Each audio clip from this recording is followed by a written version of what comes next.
guys. My name is Chovwe Bature and you're welcome to my YouTube channel. Yay!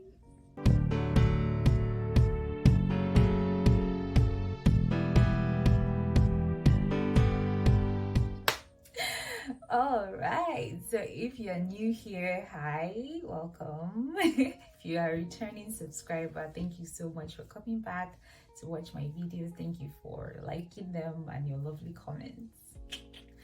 So in today's video, we are going to talk about what to do after getting an offer from a university. Now, there are two types of offers. You usually get a conditional or an unconditional offer. Now, when you get a conditional offer, it means there are still some requirements you need to fulfill, some condition you need to meet before you can get a place in the university. While an unconditional offer means that you've gotten a place, but there are still a few things you need to do, to secure it. Okay, so those are the two types of offers that a university can offer you. Now, if you get a conditional offer, the requirements is usually stated out in the letter or the email that is sent to you, and you should try and meet that condition or requirement as soon as possible. Okay, because if you don't meet that requirement, you won't be able to proceed.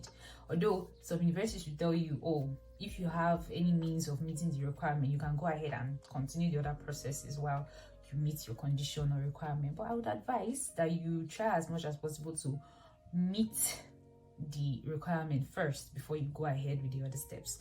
So now the common requirement is usually, okay, maybe a certificate or IELTS results. IELTS results is usually the most common one. They'll tell you need to upload a hard copy of the IELTS results. Okay, so when you meet the condition, the university is going to confirm that you've met the condition, and then they're going to send you your unconditional offer.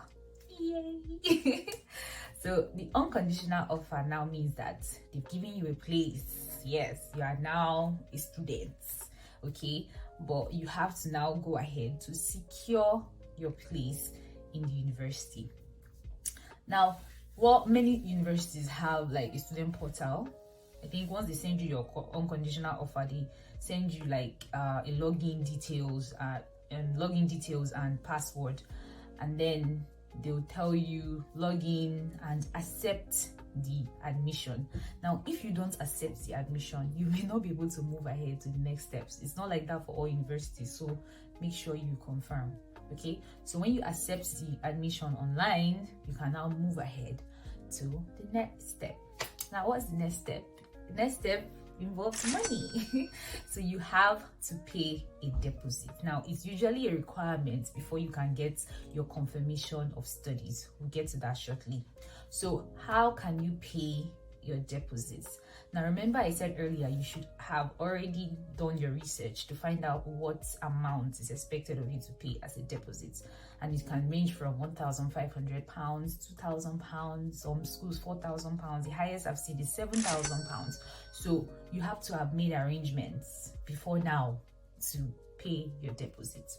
Okay, so now for Nigerians, I don't know about other countries, for Nigerians you have two major ways that you can pay, although the university usually lists out like ways to pay your deposit, but there are two major ways I know of. One, use Form A at the bank, and the second one is to ask someone that is in the UK to pay for you. Now, Form A is usually like the most secure method because you are going to the bank, it's following due process. Okay, but the problem with it is that it can lead to unnecessary delays. It takes like sometimes weeks to months before they can process your payment. Okay, and then it's not always available. All right, some banks will just use it to run around up and down, and at the end of the day they won't be able to pay it for you. All right, now asking someone to pay for you it's also very risky because, okay, it has to be someone that you know, someone that is reliable. All right, so they don't take your money and run away. They don't dupe you. So it has to be somebody that you know. All right, another advantage of using the Form A is that it's cheaper. Okay, you are going to most likely use the bank CBN rates, which is way cheaper. But when you're asking someone to pay for you, you usually use the black market rates, which is way more expensive. So weigh your pros and cons. If you have enough time, you can use the Form A. if you have someone reliable in the UK that can pay for you, go ahead. Choice is yours.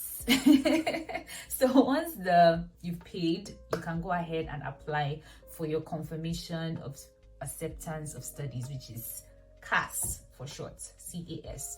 All right, so the school confirms that you made your deposit payment, and they will issue a CAS to you. Now, for some schools, they require a pre-CAS interview. Okay, so they'll tell you the date and the time. It's usually organized by the university authority or the admissions committee, something like that.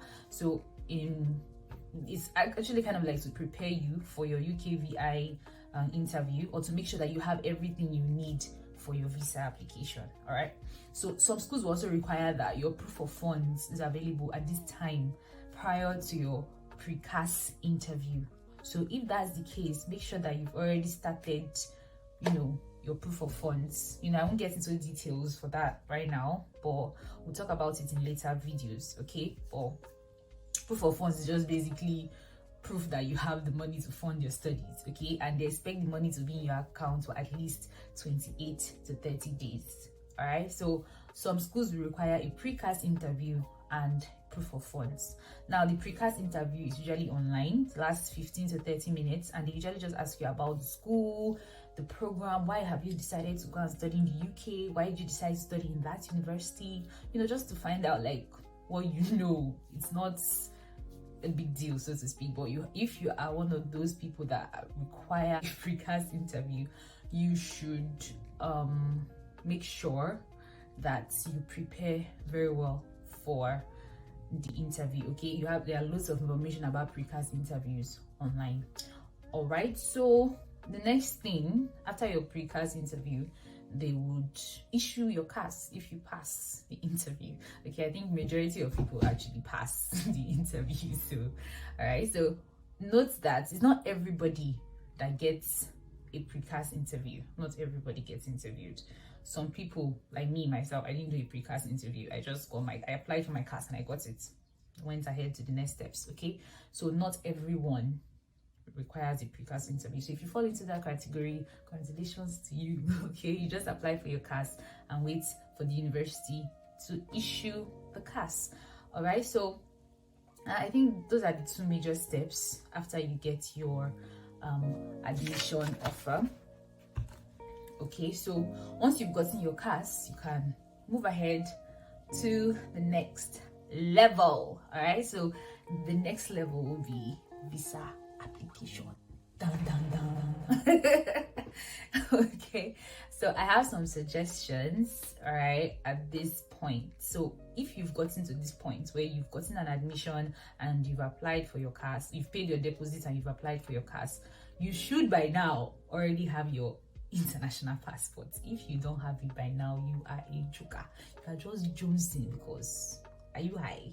Are you even ready for this process?